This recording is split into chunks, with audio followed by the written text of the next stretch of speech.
Hi friends, తింటే గారెలు తినాలి, వింటే మహాభారతం వినాలి అంటారు పెద్దలు. మన దేశంలో మహాభారతానికి ఉన్న ప్రాశస్త్యం అది. అయితే మహాభారతాన్ని ఎంతమంది ఎన్ని రకాలుగా రాసినా అది ఎప్పుడు జరిగిందన్న దానిపై ఒక్కొక్కరికి ఒక్కో టైం లైన్ ఉంటుంది. మనం ఏదైనా నమ్మాలంటే సైంటిఫిక్ ప్రూవ్ ఉండాలి కదా అనే వారికి తాజాగా కొన్ని ఆధారాలు చూపిస్తున్నారు పురావస్తు పరిశోధకులు. వారు చెబుతున్న దాని ప్రకారం మహాభారత యుద్ధం క్రీస్తు పూర్వం 2000 నుంచి క్రీస్తు పూర్వం 1500 సంవత్సరాల కిందట జరిగింది.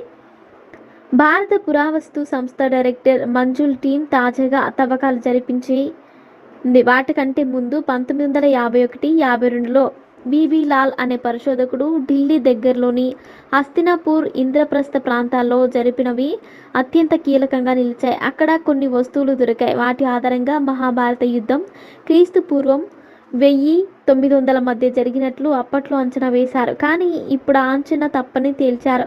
2018లో మంజుల్ టీం ఢిల్లీకి 68 కిలోమీటర్ల దూరంలోని సనౌలి అనే ఊరిలో తవ్వకాలు జరిపింది.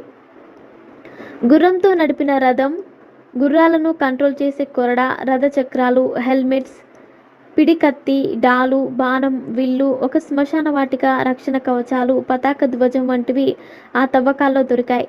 వాటిని జాగ్రత్తగా గమనిస్తే తెలిసిందేంటంటే మహాభారత యుద్ధంలో అలాంటివే వాడారని చరిత్ర చెబుతోంది. అక్కడ కొన్ని పాత్రలు, రాణి నాణాలు కూడా దొరికాయి. అవి ఎప్పటివో కార్బన్ డేటింగ్ పరీక్షలు జరిపారు. అవి క్రీస్తు పూర్వం 1500 సంవత్సరాల నాటివిగా తేలింది. అందువల్లే మహాభారత యుద్ధం క్రీస్తు పూర్వం 2000-1500 మధ్య జరిగినట్లుగా అంచనాకు వచ్చారు. అయితే తాజా అంచనాలే కరెక్ట్ అని మనం నిర్ధారణకు వచ్చేయలేం. అదే నిజమైతే మరి ఇది వరకు అంచనా ఎందుకు రాంగ్ అన్న ప్రశ్నకు ఆన్సర్స్ ఇవ్వాల్సి ఉంటుంది.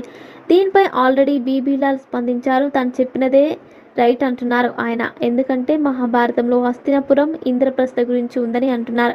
ఎవరి వాదన వారిది, ఎవరి లెక్కలు వారివి. మరిన్ని ఇంట్రెస్టింగ్ అప్డేట్స్ కోసం మా ఛానల్ని సబ్స్క్రైబ్ చేసుకోండి.